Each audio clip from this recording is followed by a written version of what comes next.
en agosto, presentación sintética de los 4 evangelios, y después en septiembre volver a hacer trabajitos con la sinopsis. Sí. Ese era el plan original. En las vacaciones yo fui variando, temí que volver a hacer ejercicio de sinopsis era más o menos repetirse, entonces preferí elegir un tema que se estudia poco, que es el de María. Entonces, la propuesta que ya está ahora, la nueva propuesta es en agosto hacer una síntesis de los 4 evangelios y agregar un mes, y septiembre y octubre, dedicárselo a los textos de la Virgen María que salen en los 4 evangelios. Ese es el cambio, ¿sí? Este mismo curso es exactamente lo mismo. En septiembre va a empezar para gente que no se haya podido incorporar. Bien. Algunos amigos o amigas de ustedes no se han podido incorporar y yo no los quiero incorporar a mitad de camino porque ya hemos andado bastante. Sí, Entonces, nosotros el mes que viene vamos a estar en condiciones de leer mejor los textos de María porque ya hicimos un camino. Entonces, arrancar con alguien ahora y hay que volver atrás mucho. Entonces, los grupos ya están cerrados. Van a terminar como comenzaron. Entonces, en septiembre, yo voy a empezar a hacer la propaganda la semana que viene. En septiembre va a iniciar el mismo grupo, pero con gente nueva. Pero es exactamente lo mismo, ¿sí? Entonces, pero con gente nueva. Así que si tienen alguna amiga que quiera incorporarse, yo voy a empezar a hacer propaganda en la semana que viene y vamos a comenzar. Genial. Vamos a comenzar en septiembre, octubre y noviembre, una parte, y la última parte, la de María, va a ser en febrero y marzo. Entonces, septiembre, octubre y noviembre va a ser lo de los evangelios, la sinopsis y la síntesis de los evangelios, y en septiembre, y febrero y marzo, allí será, para esa gente, será el tema de María. Bueno, ese es el cambio que se produjo, no hay otro cambio, ¿no es así? Pero entonces no incorporamos amigos nuevos ahora a mitad de camino, no. Quien quiera sumarse, ustedes le van diciendo y que se pongan en contacto a través de Facebook o de mail y bueno, iré armando los grupitos según el interés, ¿no es así? Así que ese era el cambio o la novedad, ¿sí? Bacate, gordo, no sé. ¿Quién es? Está lidiando con la perra, me parece. Estoy peleando con el perro. Creo que el marido que está ahí. Madre, estoy separada. ¿Cómo? Estoy separada yo. ¿De dónde? Sí. Ah, sí, bueno, pero qué sé yo. Estoy separada, padre. El perro que me ha cambiado el mundo hoy en día. No. Qué sé yo. Ya No me estoy quiero ni bien. meter ya. Yo no pregunto a nadie, nada. El padre está hasta que la muerte lo separe, dijo. Bueno, entonces tiene que... Claro. No, se separó antes de la muerte. Ayer yo para entrar en un sistema X me decía masculino o femenino. Y entré en duda, ¿viste? Digo, ¿qué pongo? Bueno, confirmé, yo dije, ya a esta altura del camino vamos a terminar las cosas, pero no, así que no será de nadie, yo no prejuzgo de nadie, así que... bien. No, es una bestia con 4 patas que tengo en casa, padre. Que es insoportable. Bueno, a ver, ya está un niño malcriado me por un perro. Hola, padre, hola a todos. Ahí está Karina y acá no veo quién está acá. María Cañete. Bueno, o sea que Hola, ya padre, estamos, ¿cómo les va? ¿qué tal? Estamos ya casi todos, creo que falta uno o dos, o sea que estamos casi todos y ya falta un minutito ya para comenzar. Bueno, yo les envié dos PowerPoint. En uno, el título es Fuente Q y el Sí, otro es Marcos. Nuestro tema este mes es cada martes dedicarle a un evangelio, Marcos, Mateo, Lucas y Juan. Lo que yo me había olvidado en el programa es que antes de eso está la fuente Q. sí. Para los que nunca escucharon hablar de eso, no se preocupen. Ahora vamos a comenzar por la fuente Q y después vamos a ver Marcos y la semana que viene Mateo y Lucas y Juan, ¿sí? Entonces podemos ir abriendo son las 19 en punto, podemos abrir el PowerPoint de la fuente Q. Sí.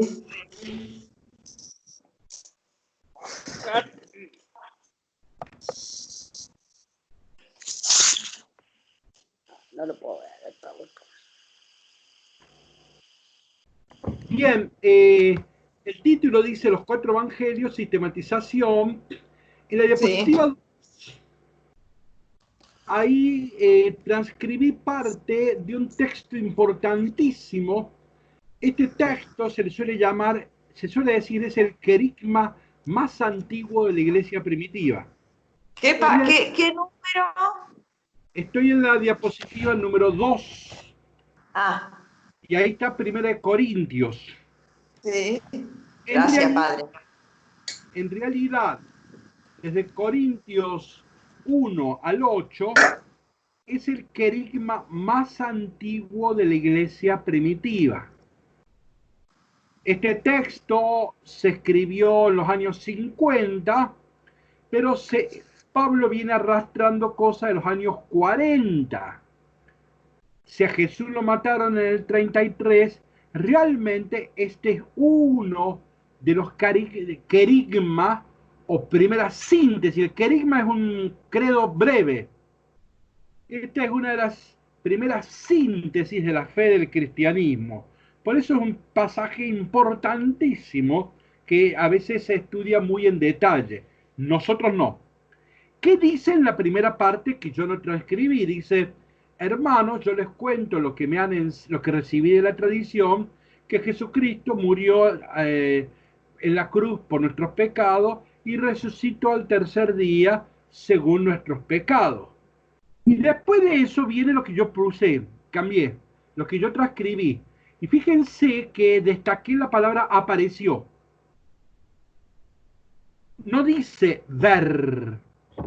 Ver, el verbo ver es algo subjetivo. Yo, Juan Manuel, veo tal cosa. Pero Santiago ve otra cosa. El verbo ver en griego es idea, es siempre subjetivo. En cambio, el verbo que usa acá Pablo, el Nuevo Testamento, apareció, es otro verbo, es ofte. En castellano tienen, ¿qué palabra tienen con ofte? Obstinado. No, otra. Obstetra. No, mírense los Obstetra. ojos, ¿qué usan en los ojos? Oftalmólogo. Oftalmólogo. Ofte es ver. ¿Ven? Ujú. En griego es ofte. Pero son dos verbos distintos. El ofte tiene el acento en lo objetivo. No es meramente subjetivo. No es lo que yo quiero ver, sino lo que me sucede. Algo que me sucede. Yo no manipulo, no invento, no creo. Se me apareció. Algo irrumpió en mi vida desde afuera hacia adentro. ¿Me expreso? Bueno, Pablo, cuando habla de la resurrección, nunca usa la palabra visión. La visión es algo subjetivo. Un tipo que se ha drogado, se tomó unos vinos, ve de todo. No, no es eso. Eso en griego es idea, palabra que inventó Platón. Idea, no. En griego el Nuevo Testamento distingue claramente y cuando habla de la resurrección, habla de ofté, los evangelios también. Se apareció, el dato es objetivo. Bueno, ven que ahí quiere decir que fue real. Bien, ¿quiénes son los líderes de la iglesia? Los que se encontraron realmente con Jesús. Esos son la jerarquía. Entonces, en este texto es un listado de obispos, de jefes de iglesias. Está Pedro, están los 12, hay 500 hermanos, está Santiago, están los apóstoles y Pablo. ¿De qué se olvidó Pablo? De las mujeres. Eso merece todo un capítulo que no me puedo detener, no me voy a detener, pero ciertamente que Pablo, siendo feminista, en este listado se olvidó de las mujeres. Pero no es nuestro tema ahora, no me detengo, pero vamos a la diapositiva 3. Acá tienen organizado en un mapa geográfico los 6 obispados, diríamos, ¿sí? ¿Ven? El centro de las tradiciones es Pedro. Siempre el centro de toda tradición está en Pedro. La iglesia oficial tiene a Pedro como estandarte. Pero estaban los 12. ¿Quién eran los 12? Eran galileos. 12 es el número judío, ¿no? Eran galileos. Ya habíamos recordar un mapa. Galilea está al norte. ¿Jesús era judío? No, no era judío, porque Judea estaba al sur. Entonces, ¿qué era Jesús? Era hebreo. ¿Samaritano? ¿Era Nazareno. samaritano? Nazareno. Era Galileo. Galileo. En la Palestina había 3 grandes provincias. Al norte Galilea, al centro Samaria y al sur Judea. Jesús no era judío. De los 12 apóstoles, el único judío fue Judas, que sí era de Judea. Pero los otros 11 eran todos galileos.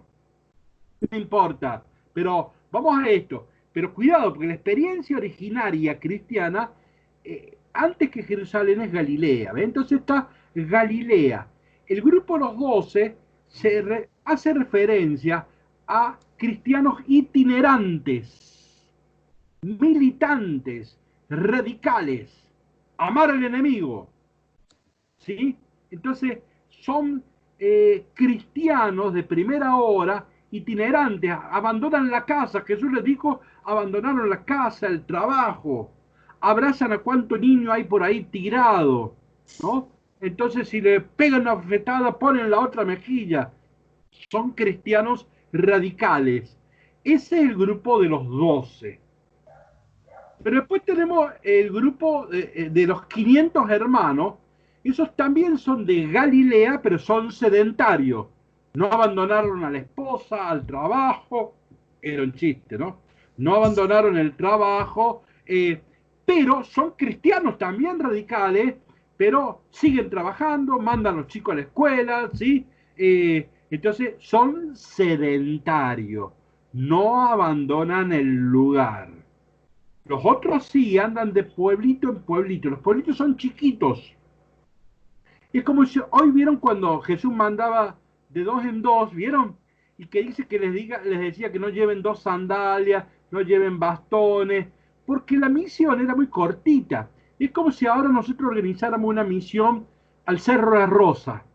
Ninguno de nosotros va a llevar 2 termas, 2 pares de zapatillas, 2 Biblias. ¿Por qué acá nomás el Cerro de la Rosa? Entonces, ¿ven? Cuando Jesús le dice, vayan, no lleven dinero, no lleven bastón, era porque los pueblitos son chiquitos y estaban muy cerca uno de los otros, ¿sí? Esos eran los misioneros itinerantes, los galileos itinerantes. Pero había otros que no tenían que marcar horario en la municipalidad, qué sé yo, entonces esos no podían abandonar sus espacios originarios, y esos son los sedentarios, son cristianos sedentarios.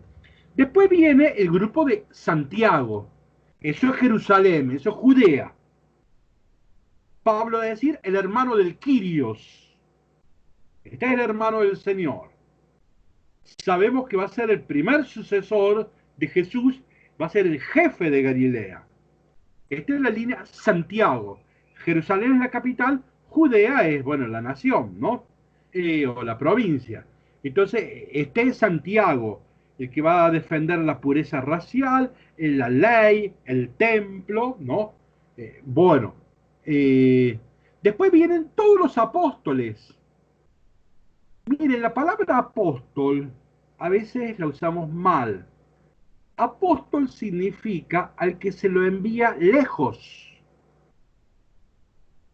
El apóstol es alguien que lo vamos a enviar a Colombia, a Suiza, al África.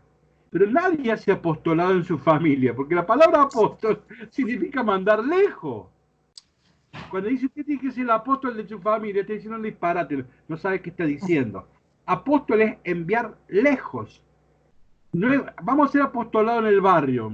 No sabe que está bien, usa las palabras, pero no las palabras lo gobiernan a él en vez de él gobernar las palabras. No, bueno. Entonces, ven los apóstoles, ¿quiénes eran? Miren, ven que son lejos, son helenistas, son de habla griega, vienen de la diáspora. Vaya a saber de dónde, lejos. ¿Ven? Estos eran los apóstoles. Son cristianos de habla griega y que vienen de lejos, no se precisa. Y el último grupo está liderado por Pablo. Pablo es un pagano cristiano. Pablo no vivió en Palestina, en Jerusalén, en ninguno de estos lugares. Pablo es de Turquía, Pablo es de Tarso. Es circuncidado, religiosamente es un judío, pero él es pagano, él viene de otros lugares, de Turquía. Bueno, va a haber un cristianismo que vamos a llamar pagano cristiano. Bueno, acá tenemos los 6 grandes obispados, 6 grandes líderes, 6 grandes iglesias, con experiencias diversas de la fe. Una va a ser la experiencia de los galileos, otra la de los de Jerusalén, otra los de la diáspora. Son diversas maneras de relacionarse con el resucitado, de vivir la Pascua, de haber sentido la presencia del Señor en sus vidas. Son diversas iglesias, podríamos decir. Eso que nos faltan las mujeres. Es un olvido de Pablo, que se lo perdonamos. Pero faltan todavía las mujeres. En realidad, las únicas que estuvieron en la sepultura y en la resurrección fueron las mujeres. Por eso, el primer grupo cristiano, los primeros que dijeron que Jesús vive, fueron las mujeres. Bueno, lo dejamos, pero ahí habría que agregar el grupo de las mujeres. ¿Ven? Entonces, el cristianismo originalmente es una experiencia pluralista. En el principio es lo plural, no lo uniforme. En el principio no es lo uniforme, sino lo diverso. Miren, toda la filosofía griega, de Platón a Hegel, toda la filosofía está fascinada por lo uno. El único tema de toda la filosofía, de Platón a Hegel, es lo uno y lo múltiple. ¿Cómo? Entonces, toda la filosofía dice, en el principio es lo uno, en el principio es el único, en el principio es lo uniforme, en el principio es la unidad. No, acá nosotros descubrimos que el principio es la pluralidad. La diferencia no es pobreza, la diferencia no es un límite, no es caída del ser. No. La diferencia enriquece. Miren, este es el origen del ecumenismo. Este es el origen. Decir cristiano y decir ecumenismo es la misma palabra. No es la misma palabra, pero el mismo concepto. ¿Por qué? Porque la primera experiencia cristiana fue una experiencia plural. Entonces el pluralismo es una experiencia original y originante. Origino otras experiencias, ¿sí? Entonces, Bueno, acá tenemos el primer mapa del cristianismo, ¿no? Una cosa rica, muy interesante. ¿Cuál fue el peligro y la tentación de la iglesia después? De algún modo olvidarse del origen plural y tratar de hacer todo uniforme. Esa fue la tentación de Lucas. Si ustedes leen los Hechos de los Apóstoles, Jesús los juntó a los 12, los instruyó y los mandó. ¿Ven? Para Lucas, en el origen es la unidad. El primer historiador del cristianismo, Eusebio de Cesarea, también cuando escribe la primera historia de la iglesia, y siguiendo a Lucas, dice que en el principio era todo uno. Las diferencias fueron fruto del pecado y de otras decadencias. Pero a la iglesia siempre quiso sostener que el origen es lo uno y lo único. Ahora, cuando uno lee los evangelios, se da cuenta que no es así. El historiador dice, no, nos gustaría lo uno. La unidad es un lugar de llegada, no es un punto de partida. Entonces, acá tenemos, mira el título de fondo, abajo de todo, hay una unidad de fondo, todos creen en la paz con Jesús, pero hay una pluralidad de formas. Bien, si avanzamos a la otra diapositiva,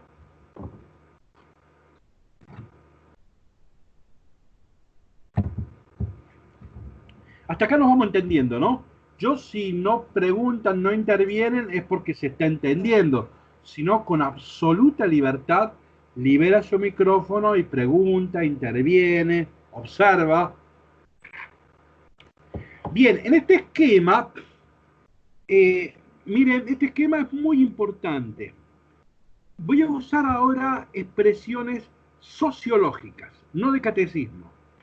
La sociología distingue entre secta e iglesia. La sociología, no el catecismo. La universidad, no la parroquia. La sociología, ya Max Weber, el padre de sociología, hablaba de esta distinción de secta e iglesia. Y decía, ¿qué es una secta y qué es una iglesia? Y es como un movimiento y una institución. ¿Qué es la secta? Un movimiento de renovación al interior de una institución. ¿Qué es una secta? Un movimiento de renovación al interior de una iglesia. Ejemplo, Jesús no se pensó nunca a sí mismo fuera de la iglesia.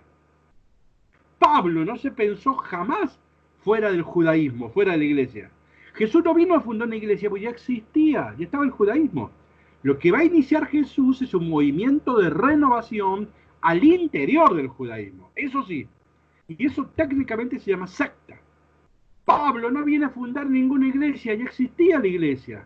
Ya estaba Abraham, Moisés, están todos los profetas, tienen Biblia. Pablo no va a escribir ninguna Biblia, si ya existía la Biblia. ¿Ve? ¿Por qué escribe cartita? Pues no tiene que escribir una Biblia. Si ya existía la Biblia, está Isaías ya, está Moisés. Entonces son movimientos de renovación al interior de una institución. ¿Está claro esto? Bien. Este proceso de secta a institución o de movimiento a institución tiene tres momentos. El primer momento es el momento creativo o carismático, en el buen sentido de la palabra, ¿no? Creativo, carismático, era un chiste. Creativo, ven, ahí está Jesús. Jesús un carismático, Jesús un creativo, inventa palabras, inventa categorías, trae un nuevo modo de mirar, ¿sí? Dice Abba.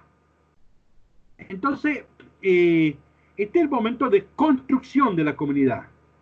Pablo es un creativo. Pablo inventa categorías, hace una nueva teología, hay un nuevo lenguaje, inventa nuevas comunidades. Entonces hay un momento creativo que va más o menos del año 30, más o menos el 70. Los cuatro grandes líderes, que son Pedro, Santiago, Juan y Pablo, están ahí. Son carismáticos y son creativos. Fundan comunidades. Pero una vez que mueren, en torno al año 60 mueren los cuatro grandes líderes, en torno al año 60, hay discusión sobre la fecha, pero optemos por una, en torno al año 60, mueren los 4 grandes líderes. Entonces las comunidades se preguntan, ¿cómo vamos a continuar sin Pablo? ¿Cómo vamos a continuar sin Pedro? ¿Cómo vamos a continuar sin Juan, sin Santiago? Esos eran los grandes líderes, los grandes visionarios, ¿sí? Los grandes carismáticos. Ellos tenían palabra para todo. Usted a Pablo le hace una pregunta y ahí nomás le responde. Sobre los divorciados digo tal cosa. Sobre los no casados digo tal otra. Pablo tenía respuesta para todo.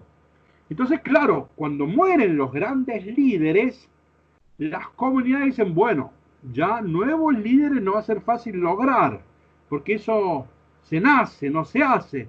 Entonces, vamos a empezar a hacer comunidades en donde por lo menos puedan estabilizarse las comunidades y no se mueran. Tal vez no creceremos tanto, pero por lo menos no van a desaparecer y morir esta experiencia y las vamos a mantener. A eso en sociología se le llama estabilización. Es una segunda generación que trata de mantener los grandes credos, los grandes principios. Pero después, años 100, viene un tercer periodo, que es el periodo de la protección. ¿Por qué? Y porque ahora hay divisiones internas, hay sectas, hay herejías, hay agresiones externas, los judíos, los Roma. Entonces, la comunidad tiene muchos problemas. Y hay gente que empieza a abandonar la fe. Y hay gente que arma otros grupos. Van a aparecer los gnósticos, etc. Entonces necesitamos un obispo, un presbítero, un diácono que organicen la comunidad y que sean principio de unidad. Necesitamos que haya una liturgia, que haya una moral, que haya una jerarquía, ¿sí? Entonces necesitamos una escritura. Se empiezan a escribir los primeros evangelios. ¿Ven? Ya hay una institución. Entonces, todo el Nuevo Testamento se puede organizar en este esquema sociológico. Ya han visto, ¿ven? En el momento creativo, carismático del año 30, tenemos las 7 cartas originales de Pablo, las que están allí, y la fuente Q, que eso va a ser los Galileos. Ya vamos a entrar, estoy entrando despacito. Después vienen, en el año 70, más o menos, el periodo de la estabilización. Ahí tienen 3 cartitas que no escribió Pablo, pero son atribuidos a Pablo. Y ahí tienen Marco, Mateo, Lucas, Hebreos, 1 de Pedro, Santiago, no el de Carlos Paz, ¿no? Entonces ahí tenemos el periodo de estabilización. Fíjense, ¿en dónde está los evangelios? En esa transición difícil del movimiento carismático al peligro de una institucionalización dura.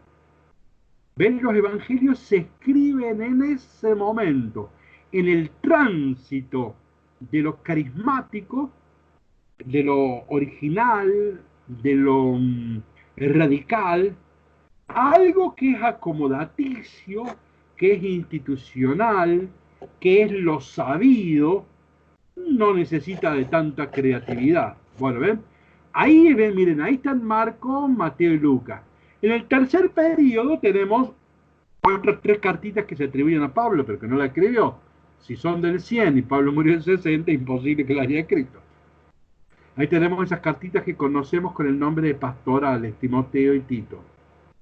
Ahí tenemos los Hechos de los Apóstoles, tenemos el Evangelio de Juan, las cartitas de Juan, el Apocalipsis y algunas otras cartas por allí que no hemos mencionado de los padres apostólicos. Bueno, entonces ahí tenemos que estamos viendo el origen del cristianismo, ¿ven?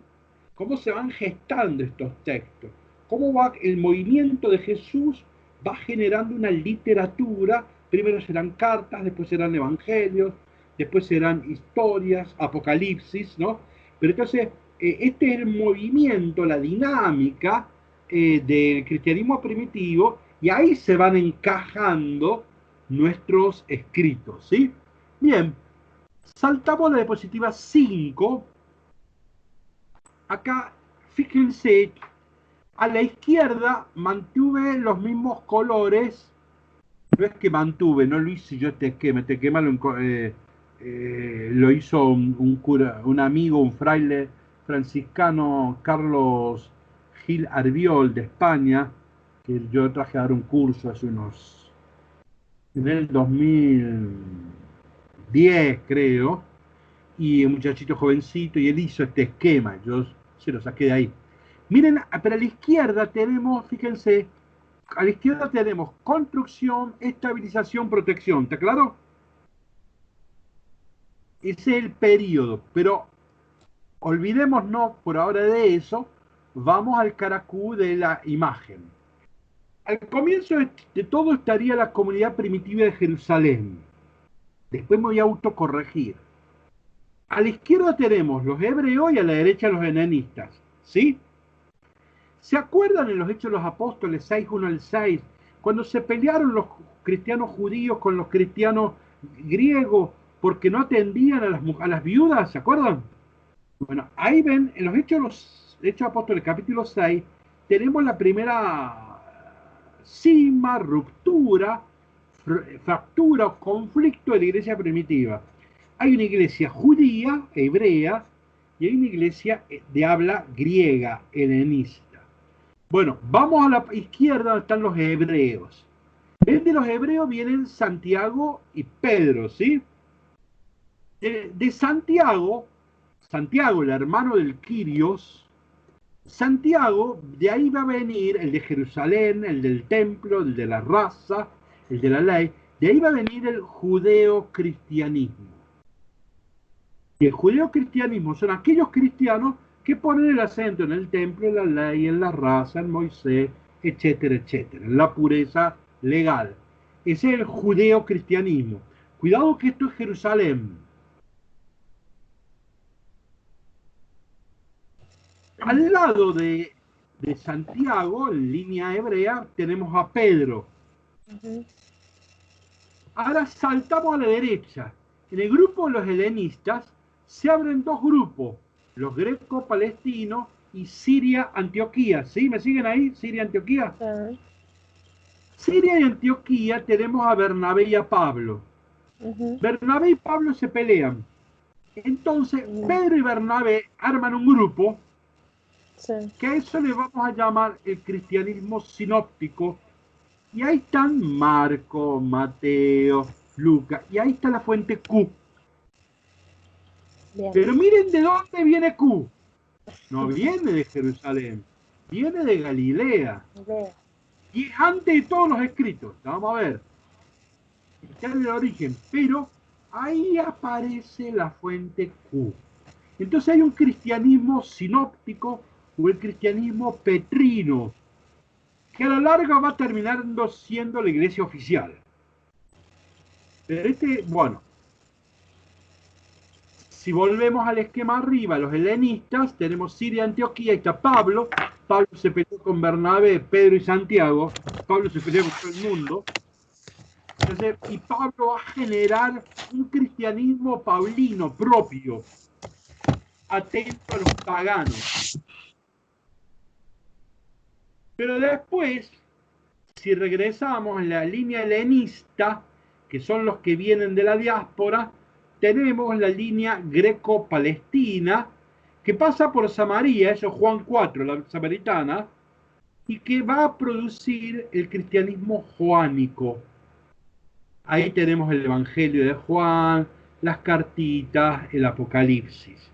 Entonces ahí tenemos los cuatro grandes líderes: Santiago, Pedro, Pablo y Juan.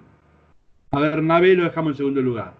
Los cuatro grandes líderes son Santiago, Pedro, Pablo y Juan. ¿Sí?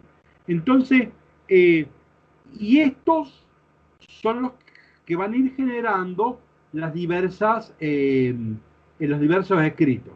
Si bajo más en la diapositiva, tenemos el periodo de la protección, y sigue más abajo, todo lo que viene ahora no nos interesa, no corresponde a nuestra materia. Entonces, en otra oportunidad, como dice Pablo, les hablaré de esto. No nos interesa cómo continúa esta historia, ¿sí? No podemos verlo todo, no termina. Entonces, si se entendió esto, estoy haciendo un mapa. Miren todo lo que es una experiencia plural, muy rica el cristianismo, ¿no? Entonces, no nace de un catecismo unificado, sino de experiencias libres, creativas. Vamos a diapositiva 6. Acá tenemos ya propiamente un mapa. Hemos dicho que este mapa es bueno tenerlo muy integrado. Ahí está en Israel, ahí tenemos el grupo de Galilea. Ahí tenemos los galileos itinerantes y tenemos también los sedentarios. Ahí vamos a tener más abajo, en Jerusalén, vamos a tener a Santiago. Pero ahí escribe Marcos. Lo que me interesa es que en Israel, en Galilea, escribe Marcos. Mateo va a escribir en Siria de Antioquía. Ahí va a escribir Mateo. Lucas va a escribir en Grecia y Juan en Turquía. Noten las distancias geográficas. Recuerden que no habían aviones, nada de esas cosas. Entonces no es que se intercomunicaban. Probablemente acá hay cristianos que no se conocieron nunca. A ver, antes del Concilio Vaticano II, ¿los obispos se reunían? Jamás. En los últimos 2000 años, nunca los obispos se reunían. Cuando había que elegir un papa y se convocaba a poquitos. O si un papa lo invitaba para retarlo a Roma, sino los obispos nunca. Esta moda de que los obispos se reúnen se inventó en el Concilio Vaticano II. En concreto fue Pablo VI, y Pablo VI dijo, cada 4 años hay un sínodo en la iglesia, hay un sínodo de obispos. Los obispos están obligados a reunirse cada 4 años. Pero este es un invento moderno. En el mundo antiguo no había relación entre los obispos. Los obispos sí se referenciaban con el Papa. El Papa era como el jefe mundial, y cada obispo, si tenía un problema, tenía que ir a Roma a hablar con el Papa. No existía la Conferencia Episcopal Argentina. Miren, América Latina en esto fue a la vanguardia. En 1955 se inventa el CELAM, la Conferencia Latinoamericana. O sea, hay una estructura latinoamericana. Los obispos de Latinoamérica se anticipan al concilio. Se empiezan a reunir cada 10 años. Y ahí viene Medellín, Puebla. O sea que ven, la Iglesia de América Latina estuvo a la vanguardia de un modo extraordinario. Eso no existía en el mundo. Bueno, ahora sí es común. Cada nación tiene su conferencia episcopal. Cada continente tiene su conferencia. Bueno, perfecto. Hoy eso es común, pero hace 50 años. Y es un invento latinoamericano. Bueno, esta gente no se han conocido entre ellos. Bueno, dejamos el mapa y vamos a entrar a la fuente Q. Voy a tomar un mate. ¿Hasta acá nos entendemos? ¿Hay alguna pregunta, una observación, un aporte?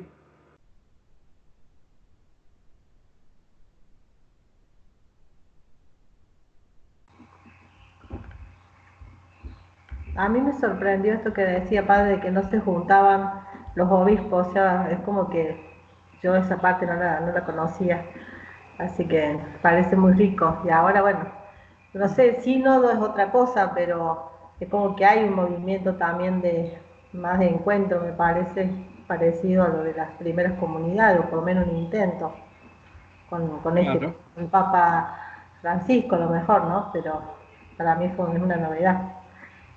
Y los Sí, discípulos, la palabra discípulos, digamos, usted nombra apóstoles, que quiere decir el que va enviado, se envía lejos. Y discípulos, el grupo que sería más seguidores, más cercanos, ¿cómo se definiría bien claro, discípulos? son los estudiantes más cercanos. Uh-huh, El discípulo vive con el rabí. uh-huh.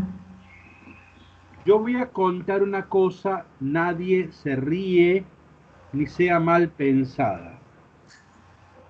Pero los 2 discípulos estaban espiando al maestro cuando hacía el amor con su esposa.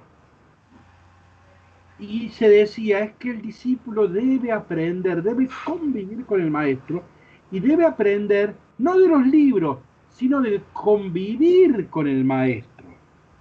Entonces ese ejemplo aberrante siempre se contaba como una parábola de qué es un discípulo. El discípulo se va a vivir con el maestro y le sirve al maestro. Estudia, aprende, pero aprende más de la convivencia. Cebándole mate, ahí aprende. Aprende a cebar mate. Y aprende, y ahí aprende, ¿ves? Entonces, el discípulo supone convivencia. Lo otro es una morada de los judíos, pero que es útil para darse cuenta que es un discípulo, ¿sí? Bien. Después teníamos, padre, que Pablo se había ido, no, Pedro había ido a ver la comunidad de Pablo y que ahí se habían peleado porque comía con los judíos que no eran, que eran paganos. Están hechos 10 cuando va al centurión, a la casa del centurión. Eso en Siria de Antioquía. Ahí Bernabé y Pablo inician una comunidad carismática donde se comían paganos y judíos juntos, pero después un día llegaron los de Santiago, Pedro y Bernabé hicieron marcha atrás, y entonces Pablo se pelea y pierde la pelea en Antioquía y se tiene que ir a Europa. No es que a Pablo lo mandan a Europa, a él se va porque lo corren. Entonces Pablo va a evangelizar a donde nadie iría. Europa para un judío es el diablo. La mitología greco-latina, todo es diablo, es diabólico. Nadie iría a Europa. Pero a Pablo no le queda otro espacio, entonces se va a Europa y así. Y él es el que llega a Europa, ¿no?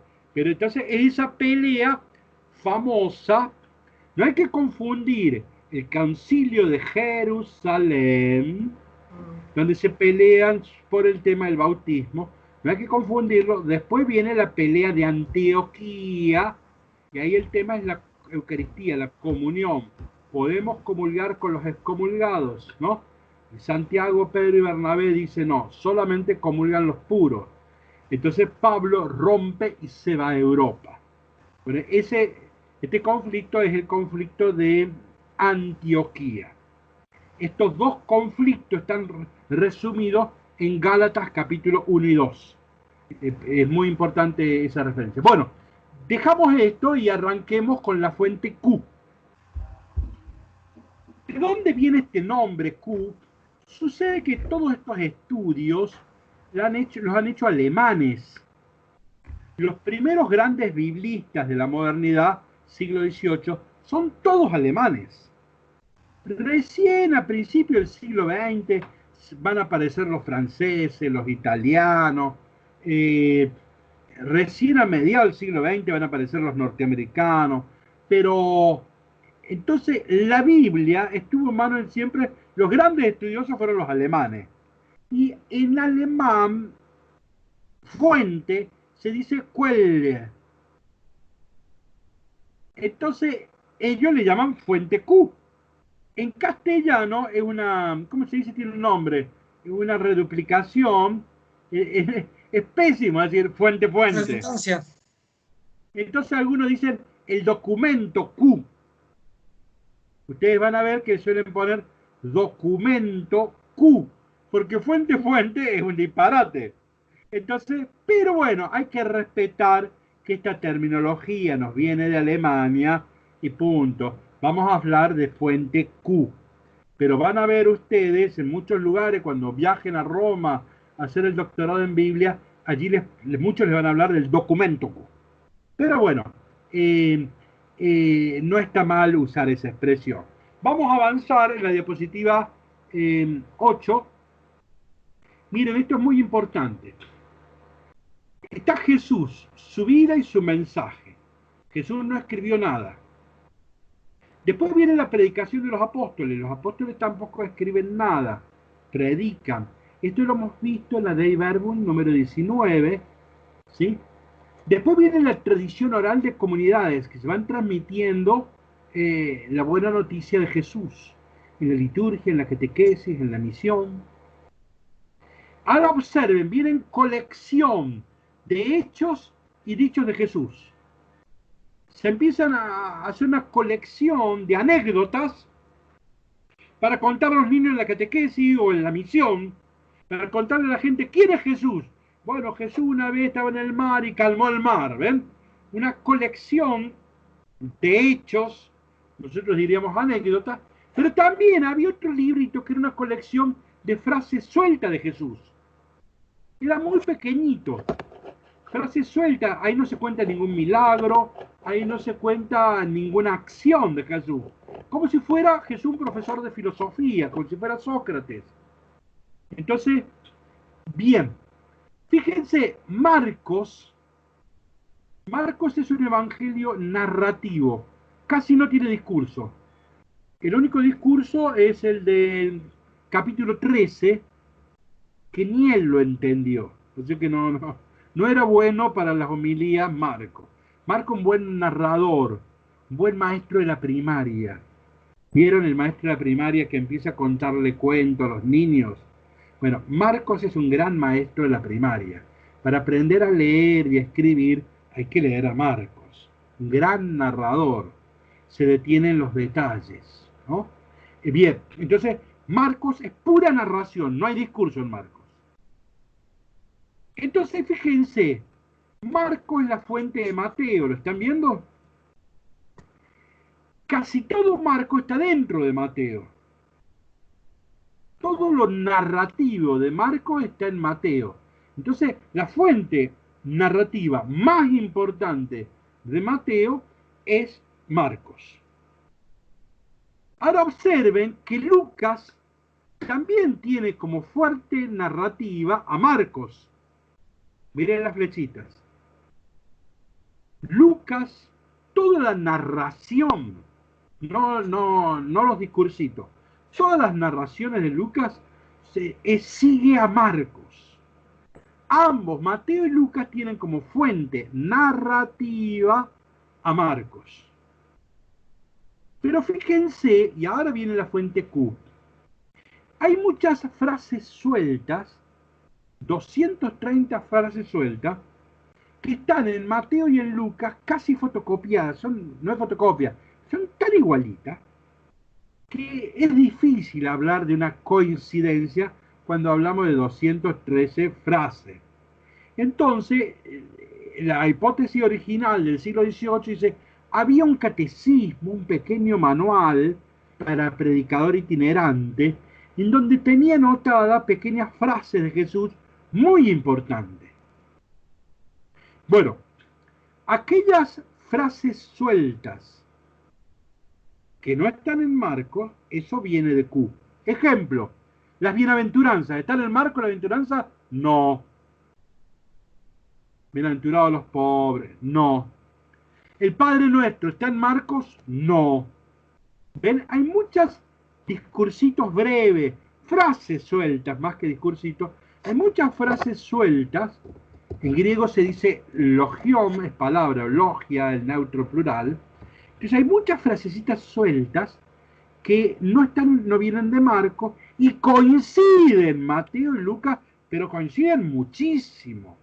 Entonces, en el siglo XVIII, un estudioso alemán dijo, bueno, acá ha habido un manual original que Marcos no conoció o Marcos despreció, pero Marcos no ha usado. Entonces, así nos explicamos, hasta acá nos vamos entendiendo. Entonces, voy avanzando. Fíjense en la diapositiva 9, el último renglón, ¿ven? Christian Weiss, 1838, demostró que 230 versículos pertenecían a un libro original que conocieron Mateo y Lucas. Esa sería la fuente Q. En el siglo XVIII es una hipótesis, hoy no es una hipótesis, hoy es una teoría científica que nadie puede omitir. Hoy nadie estudia los evangelios omitiendo lo que es Q. No se puede leer los evangelios sin saber qué es Q. Bueno, hay gente que sí lo puede hacer, pero digamos no corresponde. Entonces, ¿qué es Q? Un librito pequeño que tenía por lo menos 230 versículos. Es demasiada coincidencia que se parezcan tanto. Por lo tanto, ahí en el siglo XVIII se plantea como hipótesis y se mantuvo, se enriqueció, se discutió muchísimo, a veces casi caía esta hipótesis, pero no, se mantuvo y todavía lo tenemos, y al contrario, cada vez ganó más fuerza y nadie desconoce la fuente Q. Bueno, vamos a ver diapositiva 10. Hay tres etapas o tres redacciones. Diapositiva 11.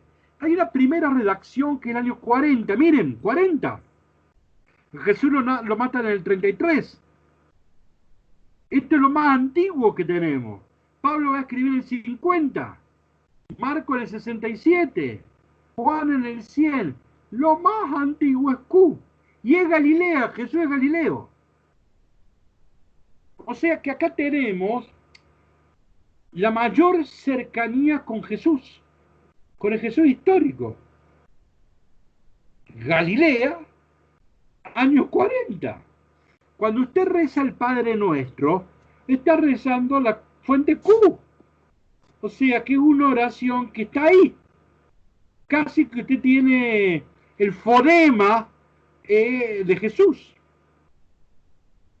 Cuando usted recita la bienaventuranza, ahí tiene la fuente Q. Estamos en el origen del origen. Este es el Big Bang del cristianismo. Entonces, antes del universo y del planeta, viene el Big Bang. Bueno, la fuente Q es como el Big Bang. Estamos en el origen del origen. Año 40. Bueno, hay una primera redacción que por supuesto es en Galilea. Son misioneros itinerantes que van llevando esta colección para ir predicando en pueblito en pueblito. Es una postura radical. ¿Qué quiero decir con esto? Diapositiva 12. Son expresiones más fuertes del cristianismo. Amar a los enemigos, poner la otra mejilla, no juzgar, orar permanentemente, no solo los domingos, sino permanentemente, ¿no? Desprenderse de los bienes materiales, ir por la puerta estrecha, ¿ves? Son cristianos radicales, ¿sí? Son superhombres, diríamos, ¿no? Son itinerantes, lo dejaron todo, fascinados por Jesús y por su palabra. Bueno, hay una segunda redacción, diapositiva 13, que son de Galileos, pero los sedentarios. Estos que tienen la mística de Jesús, tienen la radicalidad de Jesús, pero no abandonaron la casa, ¿sí? Ni la esposa, ni el trabajo. Entonces, ahora, ¿cuál es el problema? Se entraron a pelear contra el judío de religiosidad popular, el que va a las procesiones, el que adora a la Virgen, a los santos, ¿sí? Esa religiosidad popular que tienen todas las religiones, estos cristianos radicales salieron a pegarle fuerte, ¿no? No recites palabras, lo que importa es que reces con el corazón, ¿ves? Entonces, ¿qué pasa? Empezaron a ser rechazados por los mismos galileos. Empezaron a polemizar, ¿no? ¿Por qué vas a un cura a confesarte directamente con Dios? ¿Por qué bautizar a los niños a los 7 años? Y ahí empezaban a discutirle estos evangélicos radicales originales y a pelearse con él la religiosidad popular de la época. Bueno, veamos algunos textos, por ejemplo, el diapositiva 14. Juan el Bautista anuncia un juicio, se habla contra esta generación, se habla contra los escribas, los fariseos, hay que ser valiente, bien, se habla de la gente incrédula, se habla del fin del mundo, ¿ven? Es un discurso muy duro, confrontativo, radical, polémico. Esto se escribe en el año 50. Observen algo importante. Ven que yo puse, no es que yo puse, se ve, ven que Q379, ¿lo están viendo? ¿Cómo buscan ustedes en su evangelio? Siempre que diga Q, ustedes buscan Lucas. Porque dentro de Q, dentro de Mateo y de Lucas, probablemente el más antiguo es Lucas. Por eso los biblistas ya han decidido, cuando se cita Q, es Lucas. ¿sí? Aunque tenga paralelo el Mateo, obvio que lo tiene, pero siempre hay que privilegiar la versión de Lucas, en general es la más antigua. A ver, las bienaventuranzas de Mateo, ¿cuántas son? ¿No se acuestan recitando las de bienaventuranza ustedes? No se duermen recitando las... Bueno, en Mateo son 9. ¿Y en Lucas? ¿Cuántas son en Lucas? 4. Cuando hay dos textos similares, el más breve, probablemente el más antiguo, ¿ves? Lucas es la versión más antigua. Si ustedes esta noche rezan el Padre Nuestro antes de dormirse, van a ver que el Padre Nuestro de Mateo es el más largo, el de Lucas el más cortito. A los niños hay que enseñarles el de Lucas para que no se aburran. Chiste. Entonces, ¿ven? Siempre Q se cita a Lucas. Eso es un acuerdo que han hecho los biblistas. Por eso ahí dice Q379. Usted, como no sabe qué es eso, va, busca Lucas y ahí lo encuentra. ¿Sí? Bien. Tercera y última etapa, estamos en los años 60, se incorporan algunos escribas a las comunidades cristianas y van a empezar a incorporar algunas enseñanzas positivas sobre el judaísmo. Hay algunas expresiones positivas sobre el templo, hay algunas expresiones positivas sobre la ley. Entonces hay una tercera redacción en donde se van a incorporar pocos, pero algunos elementos positivos sobre los judíos, lo cual denota que ahí hubo ya algunos escribas que se habían incorporado a las comunidades. Bien, entonces Cut es un pequeño catecismo de frases sueltas de Jesús que tuvo 3 redacciones, año 40, año 50, año 60. ¿Cuáles son las novedades y ausencias? Fíjense diapositiva 18. La gran ausencia, primero dije las novedades. Diapositiva 17. La gran novedad es que para Q, Juan es tan importante como Jesús. En los canónicos se acabó eso. Jesús está totalmente subordinado, es el que viene a preparar el camino del Señor. Entonces es un barrendero que limpia para que Jesús pase. O sea que no, esta es una gran diferencia. En Q son los discípulos los que eligen el maestro. En los canónicos es al revés. Es el maestro el que elige a los discípulos. Entonces hay diferencias, hay novedades, pero acá me interesa la gran novedad. ¿Cuál es? Una gran ausencia. En Q no hay hechos. Jesús no hace nada, no hay milagros. No le duele que haya hambrientos y no multiplica los panes. No anda curando viejitas. Pero Jesús es como un profesor de filosofía, es como Sócrates. Dice frases bonitas, pero no hace nada. No le duelen los pobres. Entonces, este es un Jesús muy filósofo, brillante. Pero no se le ve que el tipo esté comprometido con la realidad. Por eso Marcos no lo quiso. Marcos no lo quiso. Para Marcos Jesús se le pasa haciendo milagros. Marcos rechaza, ha ignorado intencionalmente a Q, porque lo más importante en Marcos es que Jesús hace, cura enfermos y multiplica los panes. Bueno, pero entonces, ¿qué pasa? ¿Qué le interesa a Q? Las enseñanzas de Jesús, la doctrina de Jesús. Es como si Jesús fuera Sócrates. Pero la ausencia más grave, diapositiva 19, la más grave es que en Q no hay cruz, no hay pasión y no hay resurrección. Hay solo enseñanzas. Pero no me dice que este gran profeta ha sido asesinado y que ha resucitado. Entonces, Q no es un evangelio, porque el corazón del evangelio es la Pascua. Como Q no incorpora la pasión y la resurrección de Jesús, nunca se dice que Q es un evangelio. Siempre se dice que es un documento. Porque para que sea evangelio, eso ya lo enseñó Pablo, El Evangelio es la muerte y la resurrección del Señor.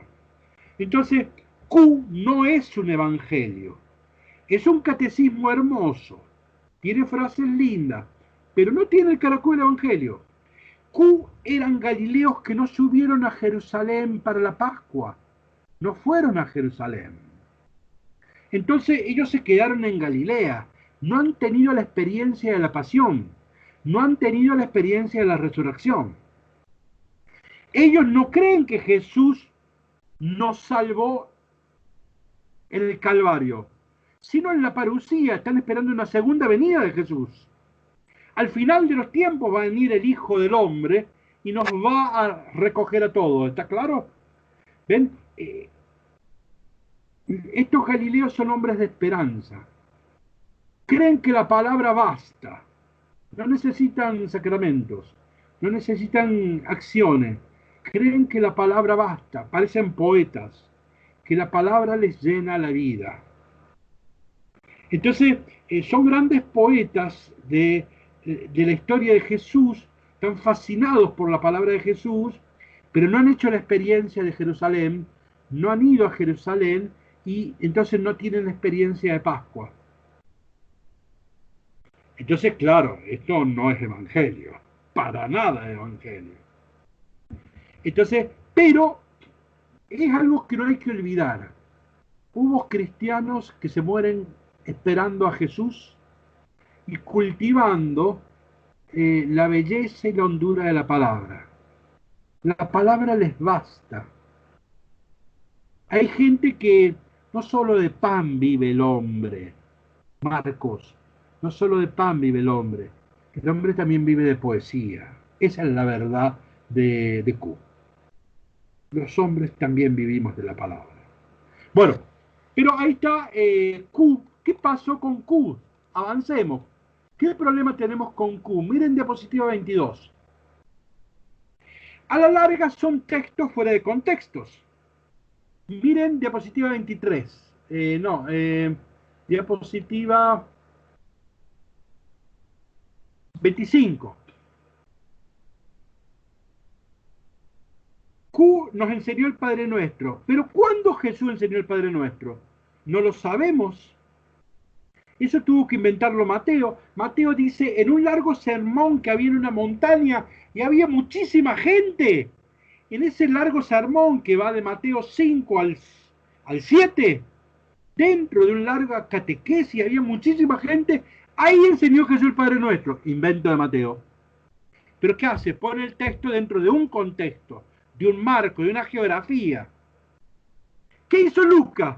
Inventó otro texto, otro contexto, y dice que Jesús estaba rezando a solas y ahí los discípulos le pidieron que le enseñe el Padre Nuestro. Cada uno agregó un contexto.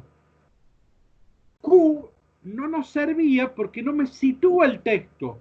Jesús hizo un discurso bonito, pero no sé a quién se lo dice, cuándo lo dijo, por qué lo dijo. Son frases sueltas. Entonces se pueden interpretar de cualquier manera. Entonces Mateo y Lucas en una primera interpretación dicen, no, esto lo dijo en Galilea. ¿Se acuerdan del sermón de la montaña? ¿En dónde dijo Jesús bienaventurados los pobres? Pues en la montaña y en el llano lo dijo. Claro, en Mateo 5.1 en la montaña, el sermón del monte. En Lucas 6.20 en el llano. ¿Ven? Esos son inventos. Esos ya son la primera interpretación que van a hacer Mateo y Lucas de Q. Entonces, ¿qué hacen? Ubican un texto en su contexto. Ahí nos están enseñando cómo se lee el Evangelio. Hay que siempre situar el texto en su contexto. Lo hemos dicho 1.000.000 de veces, porque un texto fuera de contexto es un pretexto. Es un disparate. Bueno, ven, este criterio de lectura bíblico ya lo inventaron Mateo y Lucas. Al poner, entonces, vamos a otro ejemplo. Diapositiva 26. El famoso sermón de Jesús contra los fariseos, que dice 7 veces, ¡ay de fariseos hipócritas! ¡Ay de 7 veces! ¿Cuándo dijo Jesús eso? Bueno, Mateo dice que fue en un largo sermón donde había muchísima gente. Estaba todo el pueblo. Lucas dice, no, a Jesús una vez lo invitaron a almuerzo, a un fariseo, y ahí lo dijo. O sea, cada uno le puso un marco, un contexto. ¿Sí? Y así podríamos seguir con los ejemplos. Entonces miren ahora diapositiva 29. ¿Por qué desaparece Q? Porque Q terminó siendo inútil. Ya no nos sirve. Q eran frases fuera de contexto. No sé cuándo lo dijo Jesús. Al comienzo de su ministerio, al final de su ministerio. Se lo dijo a una judía, a una pagana, no lo sé. Entonces, Mateo, enriquecieron Mateo y Lucas, dicen, no, esto lo dijo en tal lugar, cuando iba a Samaria, cuando iba a tal lugar, era una samaritana, no, era una cananea. Entonces, ¿qué pasa? Mateo y Lucas enriquecieron Q, le pusieron un contexto. Ahora entiendo. Entonces Q desapareció solo, se murió solo. No es que la iglesia salió a perseguir a Q. No, la gente se olvidó de Q. No hizo falta nunca más una nueva edición de Q, porque ya Mateo y Lucas lo habían mejorado. Ahora a Q lo tenemos dentro de Mateo y de Lucas, y ahí habrá que descubrirlo. Bueno, ahí muere y resucita Q. Muere con Mateo y Lucas, pero resucita en Mateo y Lucas. ¿Nos entendimos con esta descripción de Q? Bien. ¿Quieren que nos tomemos 30 segundos para tomar un vaso de agua? Sí, Bueno, sí, 30 sí, segundos para tomar un vaso de agua. sí, sí. Así también toma usted, padre. Lo hemos hecho hablar toda la hora.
¿Cómo andamos, Karina? Muy bien, padre. ¿Se entiende, Karina? Perfecto. Está la verdad muy interesante. ¿Y Gladys, cómo andamos? ¿Se entiende? Sí, padre, perfecto. Estoy muy concentrada en todo. Bueno, Eh, mucho Gregoré no, para decir no, Gregorio, ¿no? Todavía no hemos empezado a hablar de Marco. no, lindo porque uno va entendiendo, digamos, como yo también estoy haciendo la catequesis para confirmación, entonces esto me ayuda muchísimo a aclarar muchas cosas. No se va sin entender nada. Está bien. Bueno, ¿y cómo que se llama nuestra amiga Rampol? Que hoy no ha hablado nada.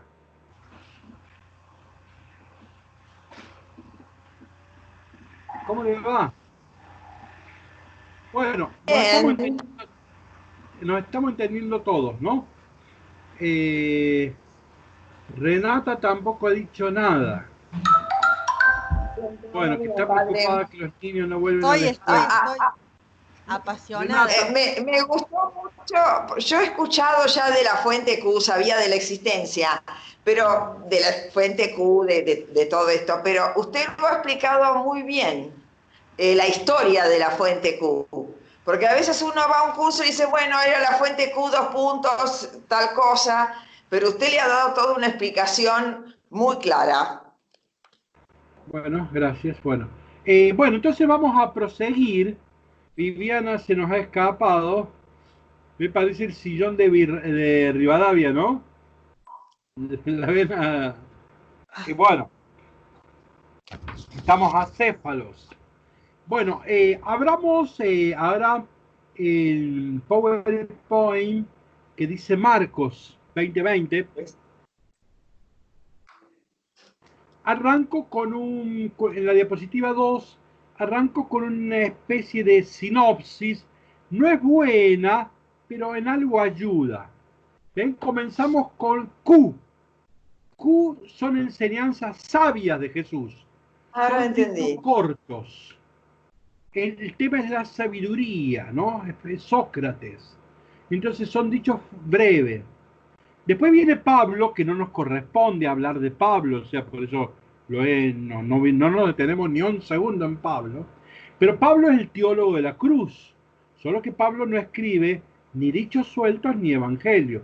Pablo escribe cartas. Pero como el tema de Pablo es la cruz y la resurrección, podemos hablar del evangelio de Pablo.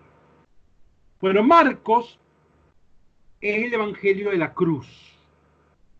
Esto es muy importante. Ideológicamente, el discípulo de Pablo es Marcos.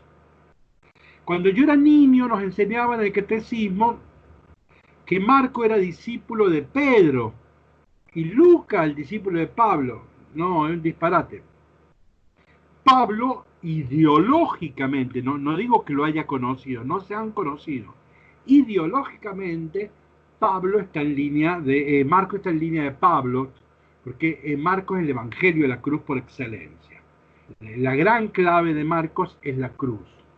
Pero fíjense, Marcos ha rechazado los dichos. No quiere un Jesús poeta, no quiere a Sócrates, prefiere a un Jesús que le duele la pobreza, que le duelen los enfermos, ¿no? ¿Se acuerdan la misa del domingo, no? Al ver la gente que se compadeció y multiplicó los panes. Eso le gusta a Marcos.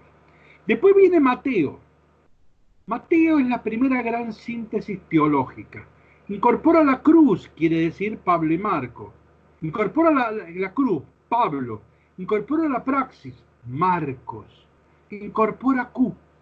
¿Ven? La gran síntesis teológica la ha hecho Mateo. Mateo es alguien de cabeza ecuménica.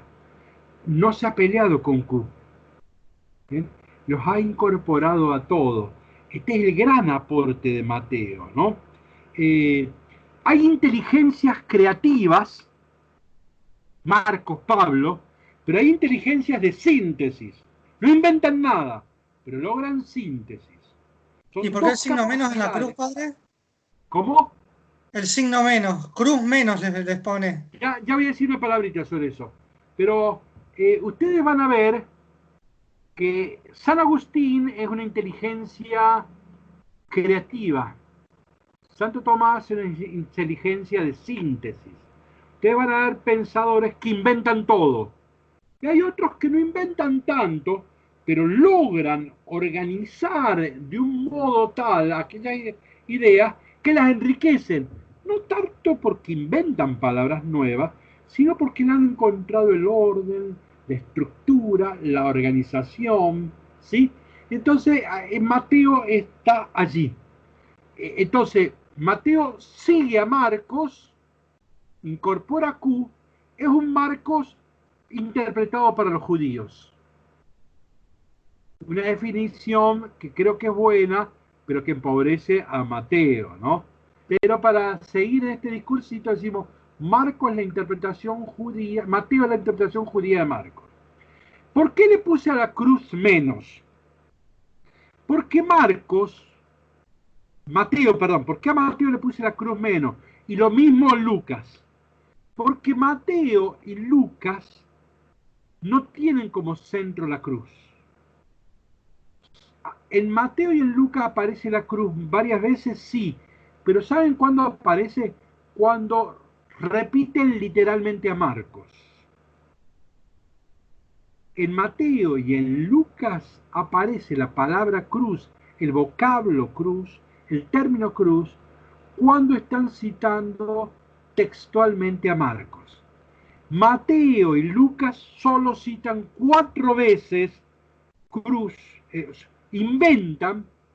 A ver, Mateo y Lucas usan mucho la palabra cruz, pero porque están citando a Marcos.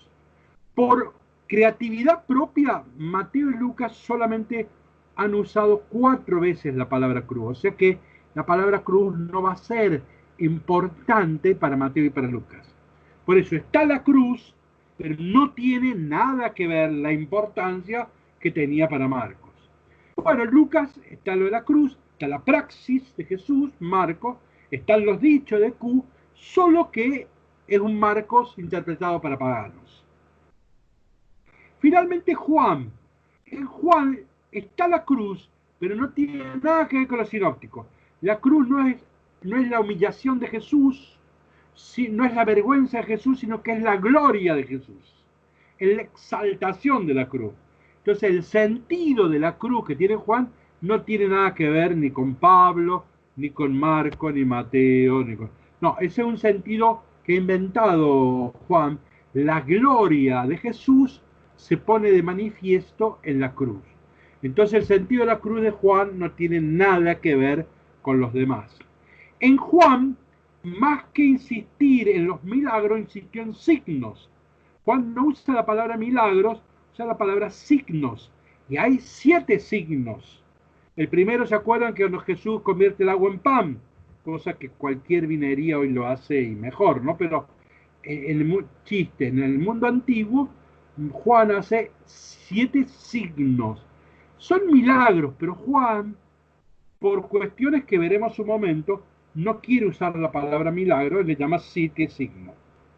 Y Juan también tiene largos discursos, que no tienen nada que ver con Q, muy poco, casi nada, pero largos discursos.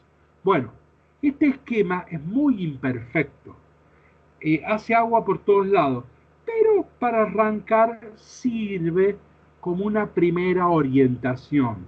Cuando terminemos el curso, el examen va a ser hacer un esquema propio y corregir este esquema y denunciar en dónde estoy exagerando, en dónde estoy manipulando el esquema, ¿no?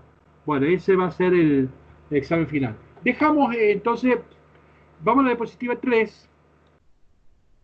Acá otro esquema, ¿ven? Marcos es el primer anuncio de la fe. Eso se llama querigma. El primer anuncio de la fe es cortito, el primer credo. Entonces Marcos, el primer escrito, es para la catequesis de bautismo. ¿Vieron cuando el párroco les dice, mirá, acá hay un hombre que se quiere bautizar? ¿Cuál es el catecismo para catequesis de bautismo? Marcos. Es el primer anuncio de la fe y el centro está en Jesús. Después viene Mateo. Mateo no es para la catequesis de bautismo. Son para aquellas personas que ya se han incorporado, ya se han bautizado y probablemente, bueno, quieren mejorar sus conocimientos sobre Jesús, quieren una catequesis, una enseñanza. Y en Mateo el tema nuclear va a ser la eclesiología. Lucas es un historiador, nos cuenta la historia de Dios en el devenir del tiempo. Está el tiempo de Israel, está el tiempo de Jesús, y están los Hechos de los Apóstoles, la neumatología, el Espíritu Santo. Y Juan va a insistir en la divinidad de Jesucristo. Si Marcos, Mateo y Lucas insistieron en la humanidad de Cristo, sin negar la divinidad, Juan, al contrario, va a subrayar la divinidad de Jesús sin negar la humanidad. Entonces, el Jesús de Juan va a decir, el Padre y yo somos uno. Yo soy igual al Padre. ¡Epa! Claramente este es un ser divino, ¿no? ¿Se acuerdan cómo comienza el Evangelio de Juan? En el principio era la palabra, y la palabra estaba con Dios, y la palabra era Dios. De arranque el Evangelio de Juan le dice que Jesús es Dios. Entonces Juan va a subrayar la divinidad. Jamás va a negar la humanidad, pero es un acento. Por eso ahí hablamos propiamente de una teología. Bueno, este esquema está mejorado, el esquema clásico, casi que aceptado por la mayoría, ¿sí?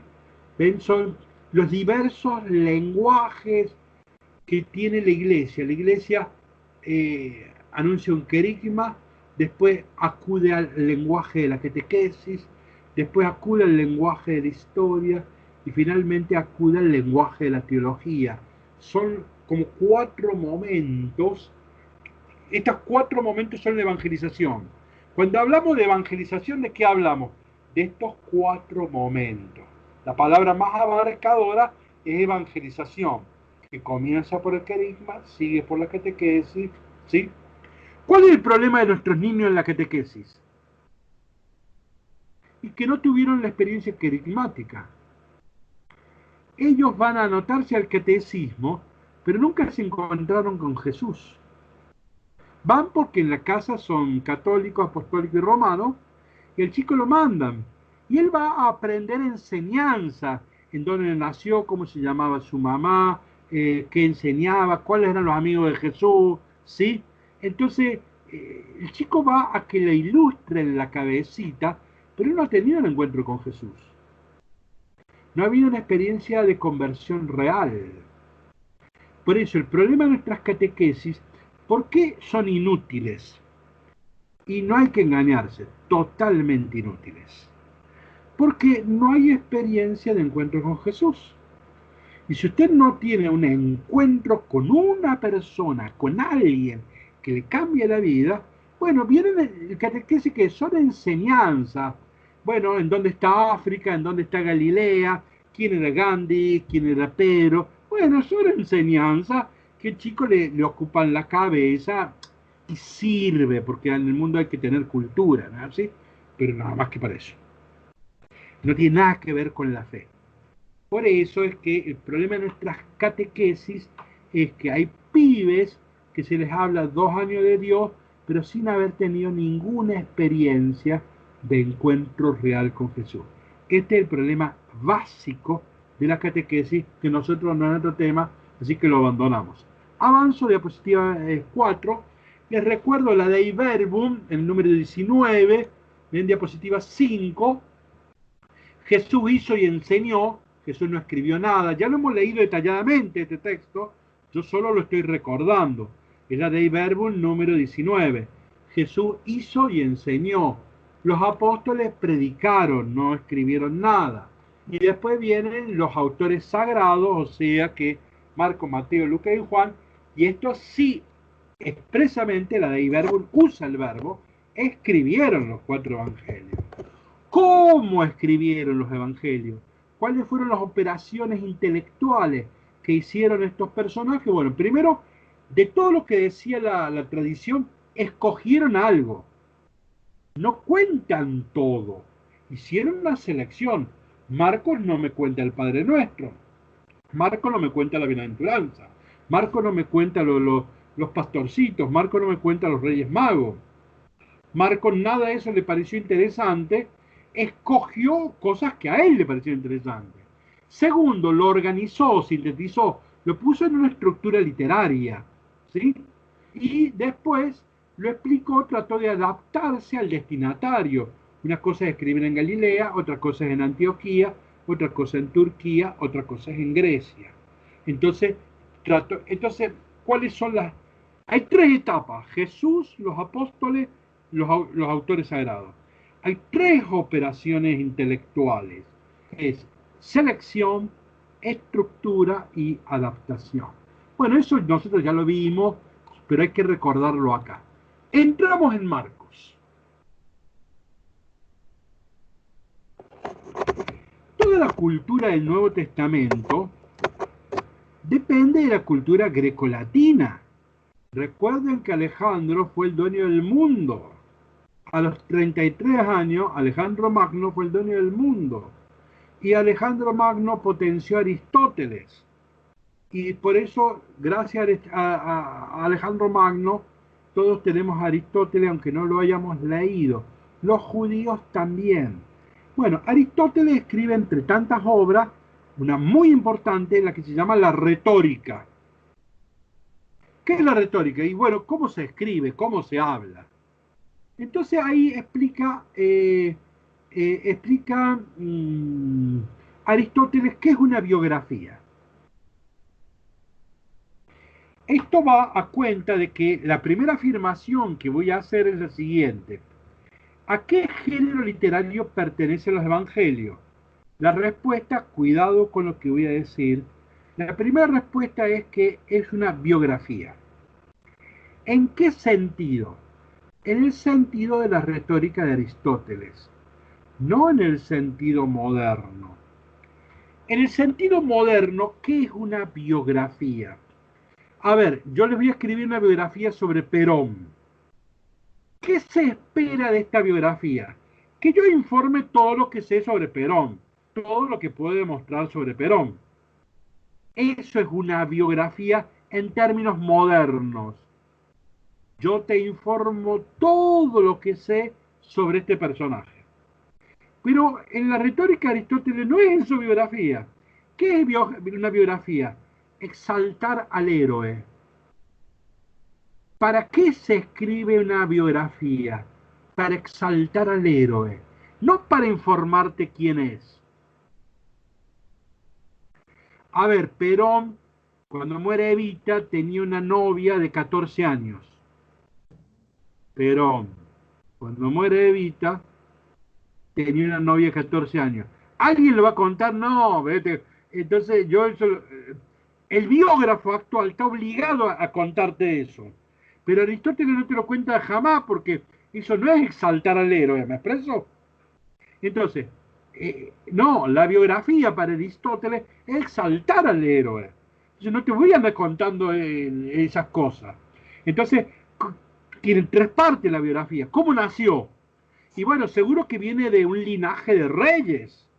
Son todos de sangre azul. Entonces el linaje es muy importante. El pueblo en donde nació es la ciudad de David, Belén. Entonces, y cuando nació, vinieron los magos de Oriente, y vinieron los pastores, y los astros daban vuelta por allí, y estaba lleno de ángeles. Evidentemente que el nacimiento fue extraordinario, es maravilloso. O sea que en la biografía el objetivo es que yo admire a Jesús. Después me cuenta cómo fue su vida. Hizo milagros, tuvo grandes enseñanzas, polemizaba con los mejores doctores. A los 12 años ya discutía con los doctores del templo de Jerusalén. ¿Ven? Entonces la biografía es una exaltación del héroe.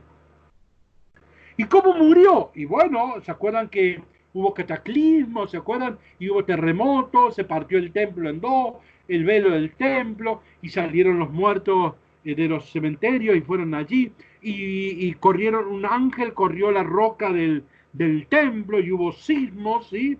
Seísmos y todas esas cuestiones que le hemos visto, ¿no?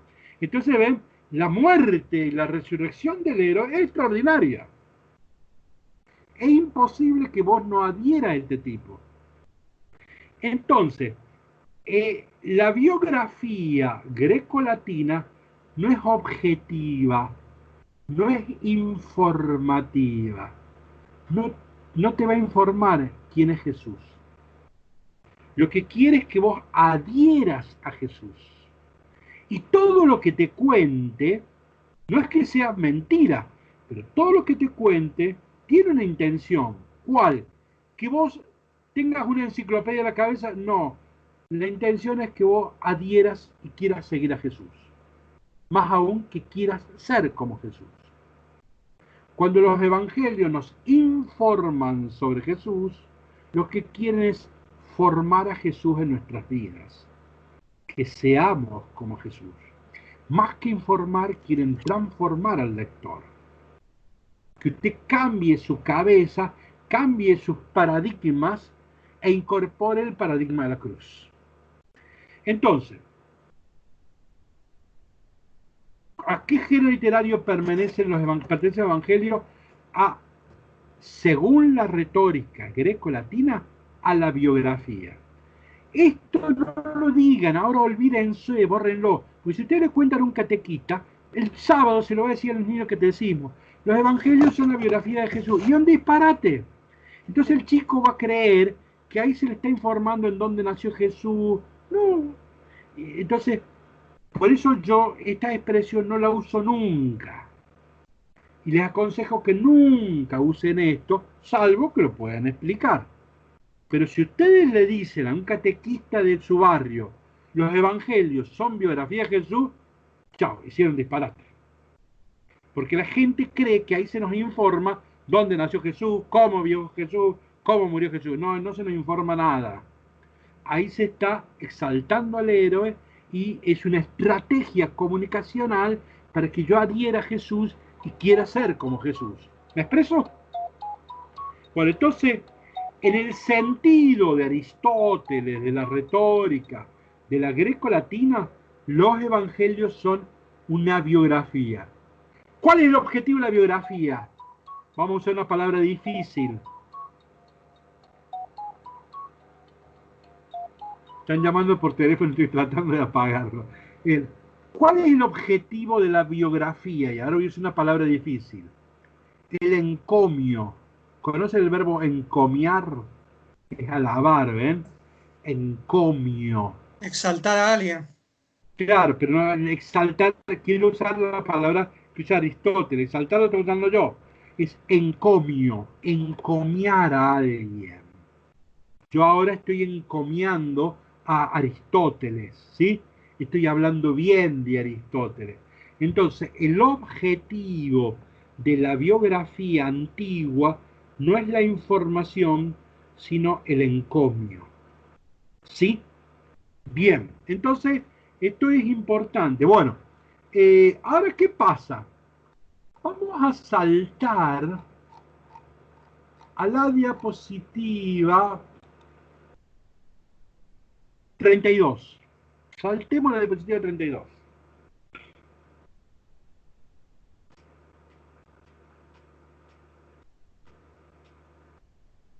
¿Lo tenemos? Bien.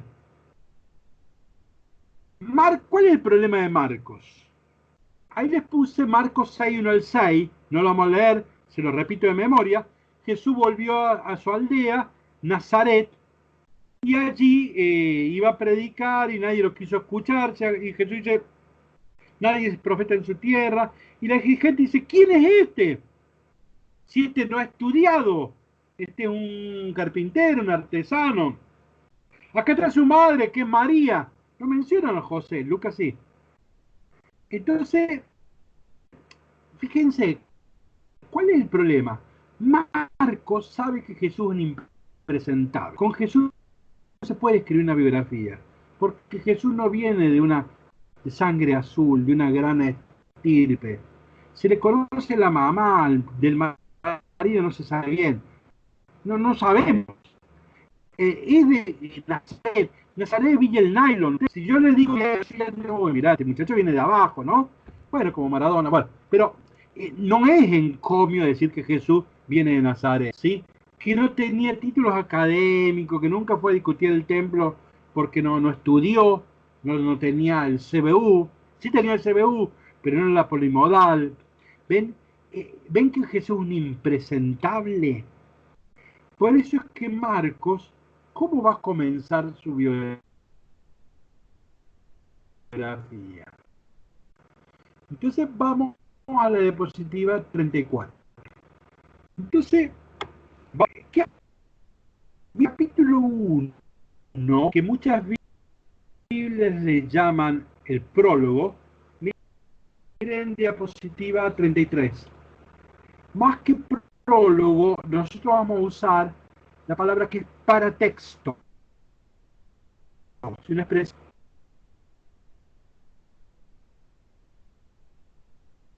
¿Qué es un paratexto?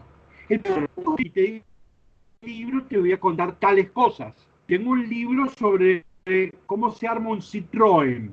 Tiene un prólogo. Y te dice, mira, yo estudié en Francia, y ahí fui a la casa de Citroën, y sé que los materiales son así. Y en el capítulo 1 voy a hablar de esto, en el capítulo 2 te voy a hablar de esto, las conclusiones creo que son buenas. Eso es un prólogo. No, Marcos no tiene un prólogo. Marcos tiene un paratexto. ¿Qué es un paratexto? Una clave del marco de referencia. ¿Sí? Acá trae la gran clave. Entonces, solo va a entender Marco el que ha leído el capítulo 1. Muy rápido, miren diapositiva. Hoy se hizo la hora. Bueno, termino esto. Diapositiva 34. Miren cómo arranca Marcos. Lo que está en rojo nomás. Buena noticia, Jesús, Mesías, Hijo de Dios, a la fresca. De arranque me dice que este es el Hijo de Dios. ¿Me están siguiendo? Diapositiva 34. Después me dice que de él habló el profeta Isaías, el profeta más importante del Antiguo Testamento. Y además, el Bautista los presentó. Y es más, el Bautista dice que él bautizó con agua, pero que este va a bautizar en el Espíritu Santo. ¿Me van siguiendo? Diapositiva 35. Y además, el Espíritu Santo se posó en él, y la voz del cielo dijo que él es el Hijo de Dios. Sí. Y además, el Espíritu lo llevó al desierto y venció a Satanás.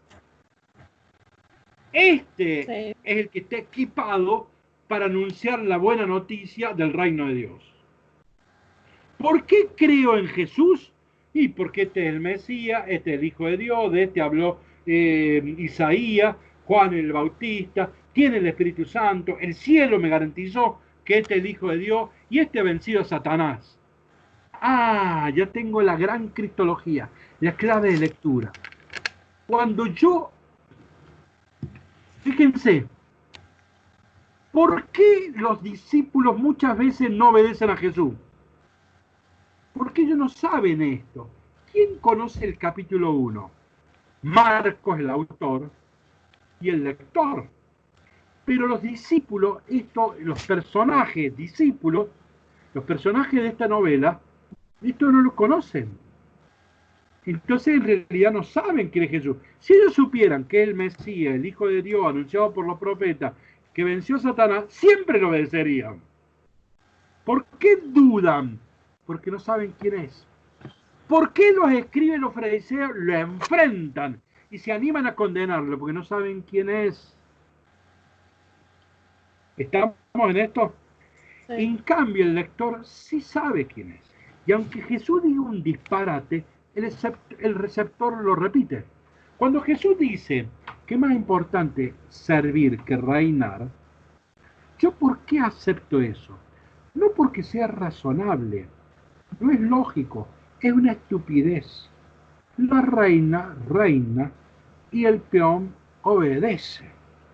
Entonces, cuando yo acepto que es mejor servir que reinar, ¿por qué lo acepto? Porque yo sé que el que lo dijo es este. ¿Ven? Yo tengo el gran marco de interpretación. Y las enseñanzas de Jesús, yo las voy a aceptar porque leí el capítulo 1. ¿Me estoy expresando? Yo sé que esto lo dijo Jesús. Esto no lo saben los discípulos, esto no lo sabe Herodes, esto no lo sabe Juan el Bautista, esto no lo saben los escribas, los fariseos, no lo sabe nadie. Entonces, por eso ellos, cuando es razonable, lo aceptan. Si no es razonable, discuten. Por eso son más razonables los escribas y los fariseos que Jesús. Entonces, ¿me estoy expresando con esto? Entonces, sí. ¿Por qué yo acepto todas las enseñanzas? ¿Por qué yo digo que curar en sábado está bien? Si está contra Moisés. Ah, porque yo sé que este es el Hijo de Dios. ¿Por qué yo acepto que Jesús rompa con todas las leyes de la fe, de las Sagradas Escrituras? Y porque en el capítulo 1 yo ya estoy advertido que este es el Hijo de Dios.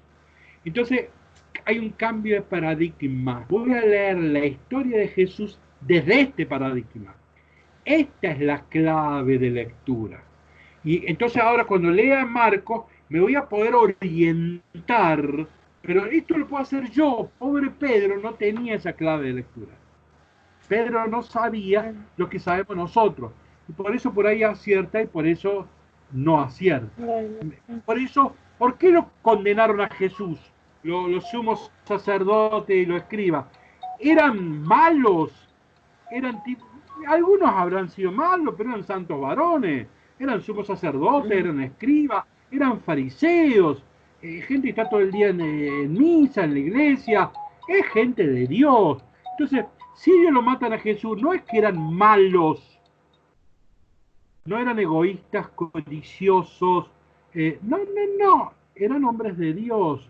Lo que pasa es que no tenían la clave de lectura, no podían entender que Jesús venga a derribar un templo, venga a derribar la ley de Moisés y todos los sacrificios. Era imposible aceptar eso. Era abandonar el credo original y convertirse a una nueva religión. Entonces, no. Entonces, ahora, el cristiano ha leído el capítulo 1, tiene la clave de interpretación. ¿Me entendí hasta acá? Entonces, bueno, tendremos que continuar el martes que viene, pero esta es la primera gran clave de lectura de Marcos. Hay varias claves, vamos a entregar varias claves. Esta es la primera y gran clave de lectura. Entonces, Jesús impresentable. Marcos va a escribir una biografía, pero a su modo. Y va a empezar diciéndome quién es Jesús. Y entonces sí va a ser una biografía gracias a este capítulo 1. ¿Nos entendimos? Sí, hermoso. Para hoy había elegido, yo quería terminar con el Salmo 11, pero ya se fue el tiempo, no les quiero robar tiempo. Es un salmo muy bonito, no sé si bonito es la expresión, un salmo muy profundo, que la iglesia siempre interpretó para los mártires. Como hoy es un aniversario del asesinato del pelado Angelelli, 4 de agosto, yo elegí el Salmo 11. Nosotros habíamos terminado con el Salmo 8. El 9 y el 10 lo dejé porque no se entiende nada. ¿Sí? El 9 y el 10 los grandes estudiosos no lo entienden. Yo tampoco. Entonces, si no lo entendemos, no hay una Roma y alguien se lo va a explicar y bueno, ahí lo rezan. Yo no. Porque he leído todos los mejores comentarios y no se entiende nada. Se han perdido los originales. No se sabe si el texto que tenemos es bueno, hay una mezcla de griego y hebreo que nadie lo entiende. Entonces yo dije, no, vamos a complicar, pum, salté el 9 y el 10, y de casualidad caí en el 9, en el 11, y con una gran alegría, digo, mirá qué feliz coincidencia con el martirio del pelado Angelelli, ¿no? Pero bueno, no se hizo el tiempo, si Dios y la Virgen quiere, la semana que viene leeremos ese salmo, ¿sí? Bueno, hemos hablado de Q, que es una cosa interesantísima, ¿no? Ha habido creyentes que, como los grandes poetas, viven de las palabras y no de los pasos, ¿no? Hay creyentes que están allá en el monte de la Galilea esperando al Señor. Son testigos de la esperanza. Hubo comunidades que vivieron de la esperanza. Bueno, eso fue Q y hay mucho que hay que recuperar de Q. Bueno, ahora Marcos es una cosa extraordinaria, ya estamos hablando de un evangelio. Marcos está muchísimo más allá. Y es un evangelio, quien me enseñó Biblia, una persona maravillosa y al cual todos los días lo recuerdo y agradezco. Él nos decía, a los niños en la primaria habría que enseñarles a leer con Marcos, porque Marcos es un gran narrador, ¿no? Es un gran narrador. Cuando yo era niño nos enseñaban con Platero y yo, ¿se acuerdan? Sí. Entonces, ellos sabían que Platero y yo era una narración. Bueno, hoy habría que... Peludo y suave. ¿Cómo? Platero es pequeño, peludo y suave, lo sabemos de memoria. Pero era una narración. Entonces, hoy habría que usar a Marcos para enseñarle a los niños las primeras letras, ¿no? Bueno, una alegría de reencontrarnos, una verdadera alegría. Bueno, y retomaremos martes a martes, si Dios y la Virgen quieren. ¿Han visto en Facebook que tenemos los audios bíblicos Shema? Sí, Bueno, sí, escuché algunos también. si no los buscan, tenemos un canal de YouTube. En YouTube, ustedes escriben audios bíblicos Shema, Shema quiere decir escucha Israel, ¿no? Escucha. Sí. Ustedes en YouTube escriban audios bíblicos Shema y ahí tienen todos los audios. Hasta ahora estamos en el número 21. Ahí Santiago es uno de los autores de los audios. Santiago es profesor de teología, está haciendo licenciatura en teología, o sea, ahí sencillito, pero en realidad es un muchacho de estudio, profesor de teología, está haciendo la licenciatura, rinde pasado mañana una materia, es un muchacho de estudio. Bueno, él es uno de los autores de algunos de los audios, ¿no? Bueno, son audios de 5 minutitos que pueden servir a un catequista como un disparador para comenzar su reunión de catequesis, o para un grupito de lectura orante de la Biblia, puede arrancar con ese disparador y después armar su reunión. Ya gracias a Dios estoy enterado de varios grupitos de lectura de Biblia que están usando como disparador. En la casa de la catequesis, seminario de catequesis, lo están aconsejando para que los catequistas estudien algún tema, les están aconsejando sus disparadores. Una cosa modesta la hicimos nosotros, de entre casa, pero en 5 minutitos uno se desayuna de un tema. Bueno, Lindo, muy lindo. Yo lo escuché. si Dios quiere, el martes que viene nos reencontramos. Bueno, un cariño grande, un saludo verdaderamente afectuoso a todos. ¿Sí? Gracias, Padre. Gracias, Padre. Gracias por todo. Bueno, Gracias. Buenas noches a todos. Buenas noches. Santiago, ¿te acordaste de grabar o no? Sí, bueno, ahora cuando cortamos la conversación va a aparecer el video ahí para poder verlo o descargarlo. Después vamos a ver si hablamos de eso, a ver si para YouTube quiero ver alguna idea sobre eso, ¿sí? ¿Cómo no, padre? Tengo una idea para sugerirle. Bueno, chao entonces, chao a todos. Hasta luego, padre, nos vemos. Gracias por todo. Chao, Josefina, chao, María Elena. Chao, padre. Chao. Un gusto, gracias. Bueno, chao a todos. Voy apagando y me voy desenchufando, ¿sí? Chao.